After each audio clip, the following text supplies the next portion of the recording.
investing in climate tech and the decarbonization of the economy is the most profitable area to be in. So because we share this philosophy and we have a vested interest in lifting up everybody else in this space, listen, we're also still competing for capital. We still compete for deals. But if we want to excel and move forward at this pace and scope we need to in climate tech to solve the wicked problem of climate change, we have to balance these two fundamentally opposed concepts of competition and cooperation.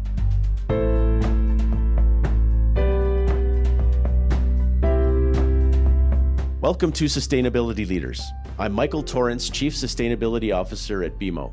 On this show, we will talk with leading sustainability practitioners from the corporate, investor, academic, and NGO communities to explore how this rapidly evolving field of sustainability is impacting global investment, business practices, and our world. The views expressed here are those of the participants and not those of Bank of Montreal, its affiliates, or subsidiaries.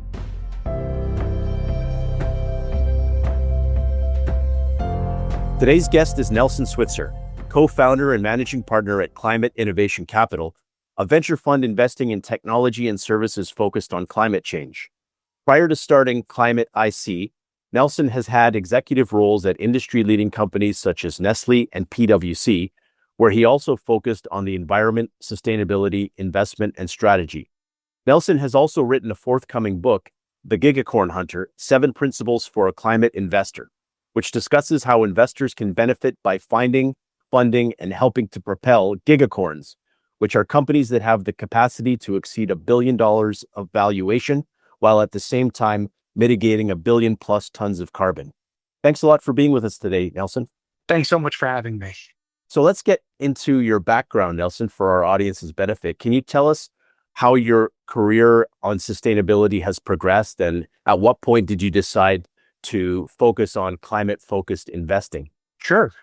This is actually something I studied in school. I graduated in 1999 with a Master's of Environmental Engineering, focusing on sustainable development. And I can tell you that back in those days, when people would ask me what I graduated with, and I would provide them that moniker, it was like the ultimate degree in vagueness. What on earth was I going to do with this? But in graduate school, I had chiseled out a purpose, which was to leverage the capital markets to solve these big, intractable sustainability challenges, climate change being foremost among them, water and pollution. Layering over top of that, all of the social and economic challenges that came along with it as well. I started my own consulting company, which I moved into PwC.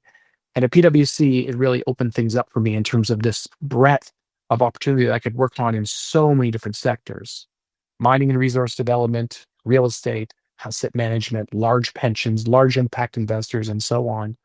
And it was a great opportunity for me to start working with companies building frameworks and helping them enhance their decision-making. But the challenge was I was further away from that front line where I kind of wanted to be. Nestle, who had become one of my largest clients, then offered me an opportunity to join them, first their Nestle Waters business, and then Nestle USA more broadly, where I was Chief Sustainability Officer and really got a chance to dig in deep. That was probably where I really got to sink my teeth in. And that was because I worked on a strategy that I built, which I call social license to grow. And there was this notion of identifying all of those challenges, all of those impacts that we as an organization had or were causing and had caused over the 150-year history, and how we could solve those. And as you can imagine, climate was a huge one: water, plastic, or others. And so I started identifying all the various technologies, or a host of technologies, and ways of investing in those technologies that would allow us to not just solve that problem, but go further, so that we could restore some of the damage that we had been a part of causing. Well, the last part, trying to set an example by being seen doing it. An example not just to Nestle and the company at large, but other companies as well, to see what could be done when you take personal accountability or corporate accountability for your actions publicly and try to address them. That, of course, brought me here to founding Climate Innovation Capital. So you're now focused on climate investing. What are your thoughts on the current moment that we're in terms of the energy transition? There's a lot of political uncertainty. As an investor, why are you motivated to put capital to work now and focus on climate as your investment thesis? It's a good question because, 5 years ago when my partners and I founded Climate Innovation Capital, it was everybody wanted to be a part of this. If there were so many funds that were suddenly starting climate, a climate sleeve, a fund 7 climate, and so on. It was amazing to watch. And the demand for solutions seemed to be endless. But I think the time to invest the opportunity to invest is even better now. And I say that knowing, and listening to what you just said about the political uncertainty. By the way, I don't think there's anything uncertain about what's happening politically. I think it's very certain. I think we understand and we know the positions of various parties and people. The question is where the certainty and demand is. But I'm going to set that aside for the second. See, where we are right now, knowing that everything is almost on sale, if you will. See, a good investor tries to buy low and sell high. Well, when suddenly all of your valuations have reset in climate tech investing opportunities, and why it's that? Well, generalists have left. They've left to pursue other things, the next bubble or the next opportunity. So it's a quite opportunistic time. So if you have the opportunity to invest in a climate fund that has a 25, 26, or even 27, 2027 vintage, I think it's a huge opportunity. You pile on top of that the renewed focus of corporates on capital efficiency and profitability, and you'll see that this is exceptional space. Economic challenges, the pervasive inefficiencies in the marketplace, they're going to drive outsized business value and deliver those carbon reductions as an inherent outcome. Because as all the data shows, the more efficient you are, the less carbon you are likely emitting. And so the opposite is true as well. If you can drive carbon efficiency, then you are probably going to help a company become more cost competitive. And what are some of the themes that you're looking at, Nelson? I think you've alluded to them, but do you have any thematic focus areas within the topic of climate? And are there any particular companies that you've been involved with that you'd want to highlight? Sure. So we look at and we invest across all 6 sectors that we refer to as the IPCC 6. And Michael, I know you're very familiar with the Intergovernmental Panel on Climate Change and all of their reports, of course, but they've essentially categorized in 6 sectors of energy, industrials, buildings, transportation, agriculture, and waste. Those are very high level. So we look across all 6 of those to see where the greatest opportunity is. And we look for opportunities that A, can deliver the greatest amount of decarbonization, because as I said, if it can deliver the greatest amount of decarbonization, then we believe it'll be the most efficient solution for the potential buyer, the company that needs that solution. But then we are also looking for those that can deliver the greatest functional profitability as well. To get more granular though, of those 6, I will say that personally, myself, I'm loving ag tech at the moment. And I'm loving it for a few reasons. In order to find technologies that are really not just efficient, that's the wrong term, but are productive when it comes to climate, it's making sure that that is going to, beyond the financial, and it must deliver all of those economic efficiencies that it promises. It has to have a sound underlying business proposition. But on the carbon side, if it delivers carbon in a way that is measurable, permanent, and scalable, you've got an incredible proposition. But that scalability, that permanence, it's more readily available through the ag tech that we are investing in than any other segment. And I'll give you an example. I often get the question, and maybe you were planning on asking something, so you'll forgive me again, but have you guys made your first carbon capture investment? Were you in carbon engineering or Climeworks? And the answer is no. And there's a really good reason why. We do not invest in companies whose sole source of revenue is carbon sales, such as selling a CDR or a carbon dioxide removal credit. Because the business, again, has to have a solid underlying foundation, a solid underlying proposition. Meanwhile, in ag tech, we are seeing very high quality, very long lasting, durable, nature-based CDRs between $20 and $100. Far more efficient, far more scalable because it's more affordable. So ag tech I'm loving. I like water tech a lot. We all know that water equals energy and energy equals carbon. We also know that ensuring that we have an abundance of quality water that we can use for sanitation and hygiene, for processes, and for food is absolutely critical. It is the end point of humanity if we cannot ensure that we have an abundant source of clean water. That's really interesting, Nelson. In terms of unpacking the ag tech piece, you talked about nature-based solutions as one Mhm. aspect of that. But of course, food systems are so critical and, very cost sensitive, but carbon intensive, and decarbonizing that sector is going to be a very important part of creating a lower carbon economy. Is there any other ag tech that you're seeing that would help agricultural producers to achieve that goal, that are trying to address the cost effectiveness question? Yes. So there's a distinction between a nature-based solution and a climate technology that is applied to a natural system. And in our case, we look at the latter. So that is, and I'll give you what I think is a terrific example because it speaks to that nature-based CDR, which is groundwork. So we are investing Groundwork BioAg is one of our portfolio companies in Fund One. And Groundwork, what they have figured out how to do, see, there's a fungal spore called mycorrhiza that has been known for more than 50 years that when you coat your seeds in it before you plant it, you end up growing higher crop yields and you're able to use less fertilizer, less water, less pesticides, less herbicides. These are all good things. Again, to your point, it's changing the financial equation for the farmer, right? They're putting less in to get more out. So we're enhancing the prosperity of farmers, which is a fantastic outcome. And what these guys have figured out how to do, what this company, Groundwork, has figured out how to do, is how to cultivate and culture, grow mycorrhiza at really high concentration and very low cost, making these mycorrhizal spores, which they call rutella, available to any farmer anywhere in the world. Here in Canada, the US, India, China, Brazil, Ukraine, where it is demonstrating over the last 10 years that you grow higher crop yields and you use less fertilizer, less water, and so on. But what's also really impressive is the amount of carbon that it sequesters. Now, there's a symbiotic relationship that exists between the plant and the mycorrhiza, which is under the soil.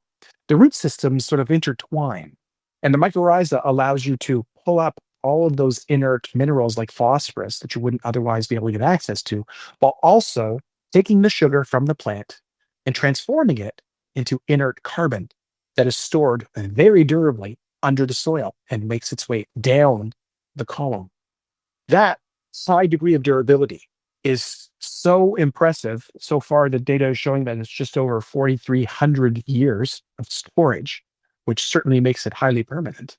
And also at huge quantities. You'll see about 0.3 to zero point 0.6 tons per acre in regenerative ag, such as cover cropping, when you're comparing that to about 2 to 4 tons per acre.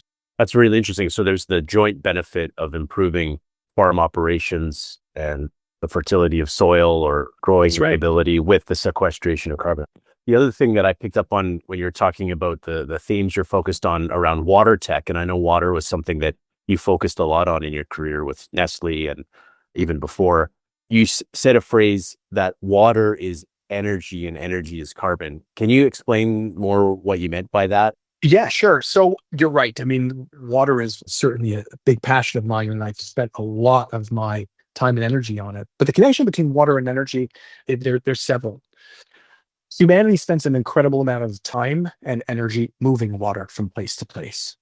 We either move it because it has to go from one location to another in order to fuel or cool a process, such as cooling a nuclear reactor.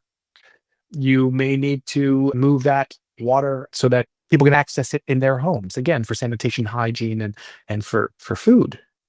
That costs a tremendous amount of water. As a matter of fact, one of the largest costs of energy in any municipality is the movement of water, is pumping water to people's homes and to businesses and commercial operations.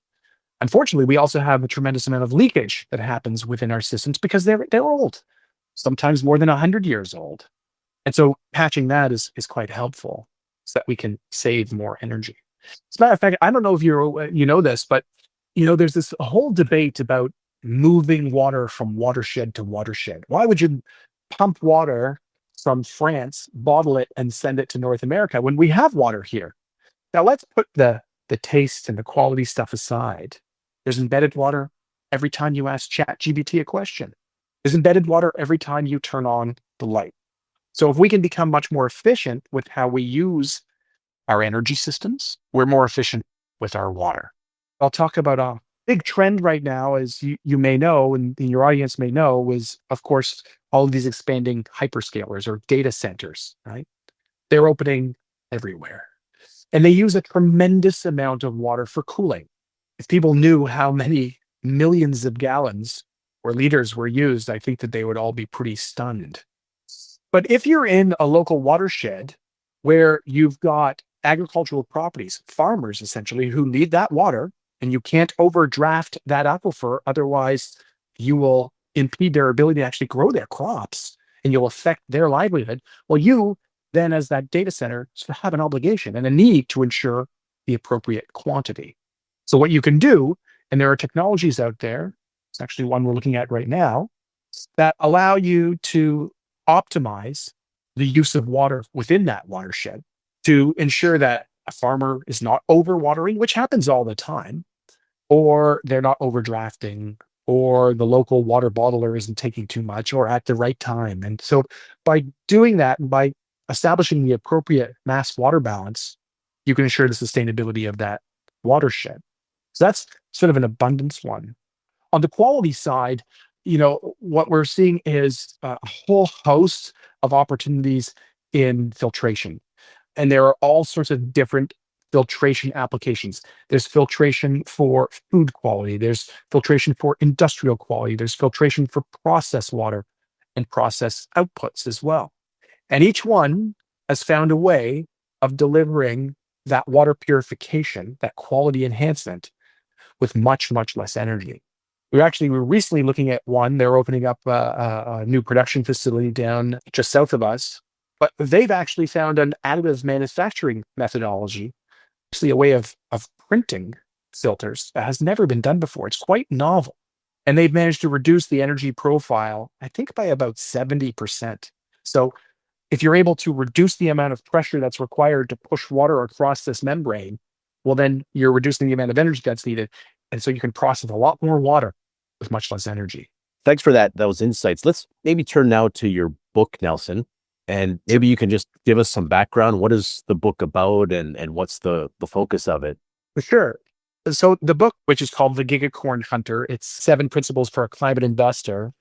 I wrote it because kind of for the same reason I co-founded Climate Innovation Capital, as an effort to accelerate the decarbonization of the economy, to provide people with a framework and a toolkit that would allow them to identify profitable opportunities that deliver terrific decarbonization. And, it's no surprise. We all know that climate change is triggering this reckoning in our economy. But the rules that govern how we can now create value, how we can generate profit, are being rewritten because of how the climate is changing our economy. So I've put together these rules to show investors and entrepreneurs how to identify and support and profit from these technologies. That's the intention. And so what's the principle of decarbonization of everything that you talk about in your book? This era that we're entering into, what can you tell us about that and your thinking behind it? Yeah, so the way I thought about it is that I mapped out, what has come before, right? And I saw that there were 4 revolutions that really have come before. There was a mechanical revolution where society moved from agriculture to industrial manufacturing, and it was powered by coal and steam.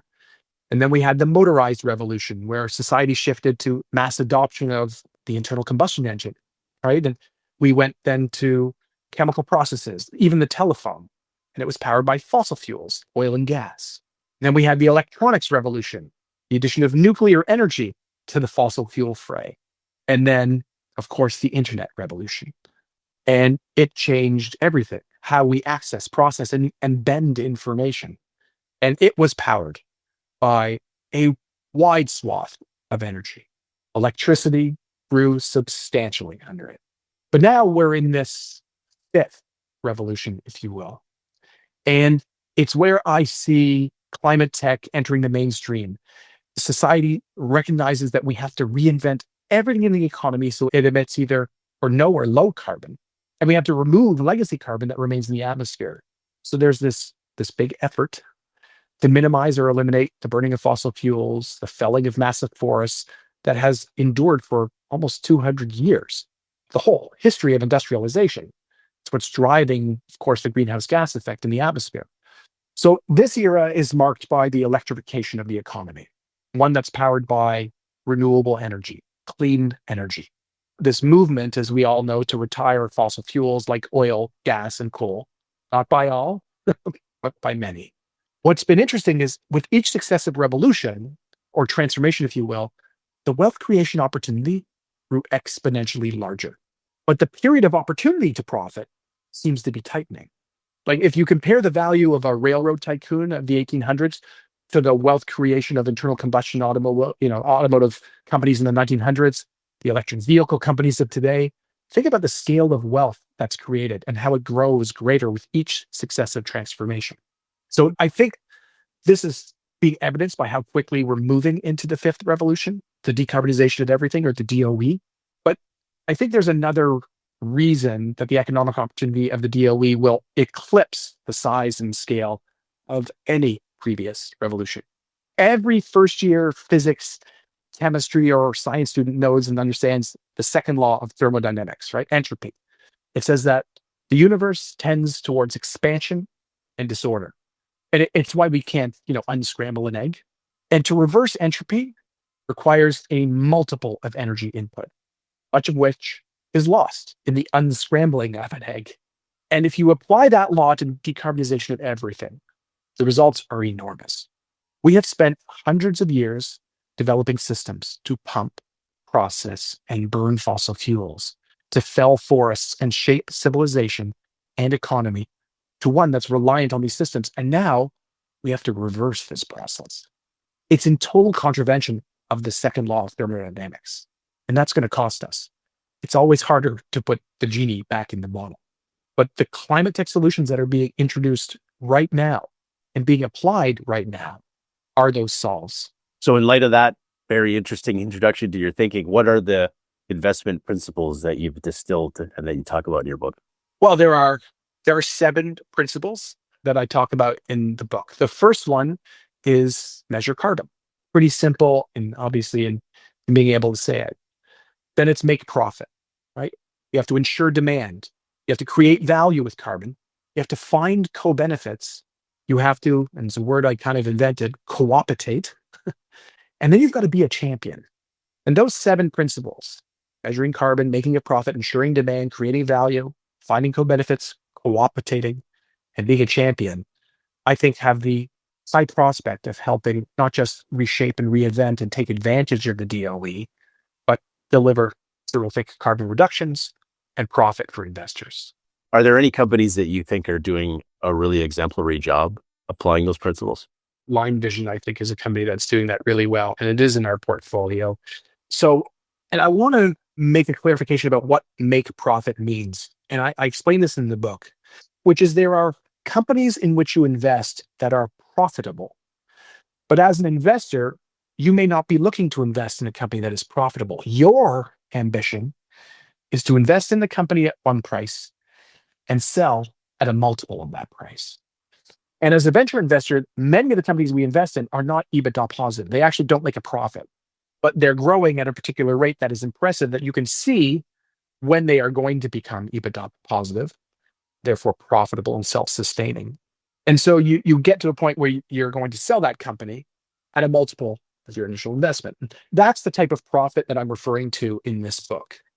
On the measure carbon side, what we're talking about is 3 pieces. How much carbon is it going to pull out of the economy? How fast is it going to be able to do it? And at what price is it able to do it? Again, that notion of scalability. So if I think about a company that I think is doing this really well, there's another example in our portfolio, and I think our portfolio is, of course, very impressive, but one in particular that comes to mind is Line Vision. It is a grid enhancement technology. And here's why it's necessary. We keep talking about the need to electrify the entirety of the economy. But to electrify the economy, we need to make sure that we can move all of that electricity from generation to its end use. Now, we have a lot of infrastructure that's already in place But that infrastructure typically only uses about 50% of its transmission capacity, the amount of current that it passes through. And the reason is because if you pass too much current through that, the lines often heat, sag, can fail, can even spark forest fires, which is a huge risk, as we know. And so operators need to prevent that. So while we have this need to move much more generation of electricity, that means that we'll have to build more infrastructure. Well, building more infrastructure takes a very long time, 5, 10 years or more. But what if we could unlock that capacity right now? Line Vision allows you to do. They have a solution that attaches on to your electricity distribution, the pylons, not on the line itself, but on the pylon, which makes it much more accessible. And you can monitor all those important conditions, pressure, temperature, atmospheric conditions, so that you know exactly how much current you can pass through that at an even point. With their technology, and this is commercial, is out in the market, they've got some very strong partnerships. You're able to increase the throughput by over 40%. Think about how many power lines you no longer have to build, or at least you can take your time building more thoughtfully. The other amazing part about it is that you've got all of this power generation that is waiting to come online. Now, we think of it as all these big fossil fuel burning stations, but that's not it. Just about 80% of all generation capacity that's waiting to get on the grid is renewable. And so if we're able to increase the capacity of our existing grid faster, we can reduce the carbon intensity of our generation, of our electricity mix even faster.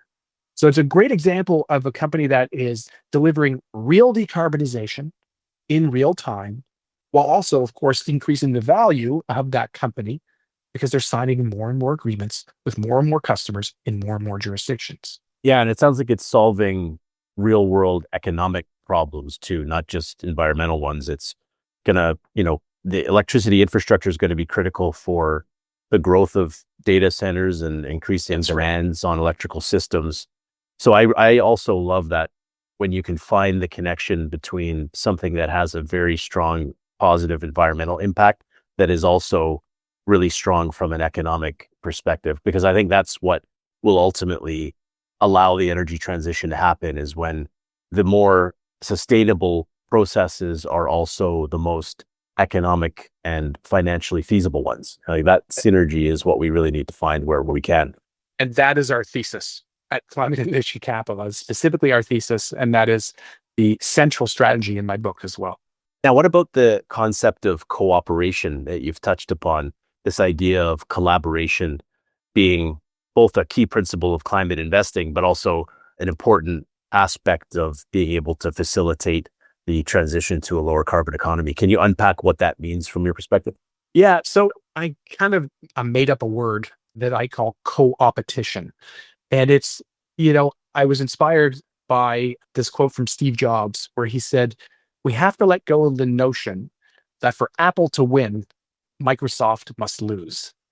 And I thought that it was quite interesting because it was absolutely right. And I paired that against my own experiences. And I thought about many years ago when I was in university, I was invited to join the 8, right? So rowing team, 8 oars and 1 person per oar. And I kept thinking to myself as I'm training, I was going to prove like I was the fastest, I was the strongest. But I quickly learned something, that rowing fastest did nothing. In fact, it was quite counterproductive. If I wanted to be a successful rower in the 8, if I wanted our team to win, we had to row together. If I went faster than my teammates, it threw off the entire rhythm. We weren't competing with each other. We were competing with the other boats. We still wanted to be the strongest and row the fastest, but we had to drive each other to row harder and faster and stronger together. We had to cooperate without losing our competitive edge and spirit. So this notion of co-opetition is really about how do you balance competition and cooperation in investing, right? And I'm sure many people will think, it's kind of a kill or be killed world in investing, right?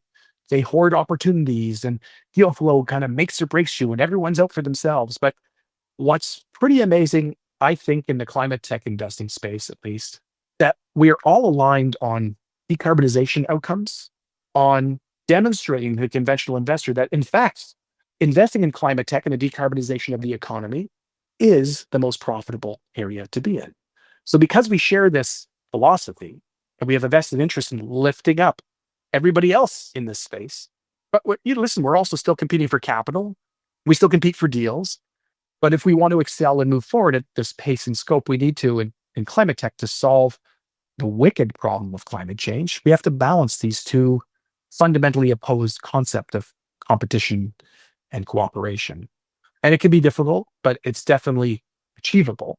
So we do this by looking for like-minded investors. We do this by making sure we understand our investment model and finding the gaps that we may have as we're entering into a potential investment that others can help fill to drive success. Well, it's been a fascinating conversation. So Nelson, how can people get a copy of your book? Yes, of course. Just visit nelsonswitzer.com or the Gigahornhunter.com and you can find it there.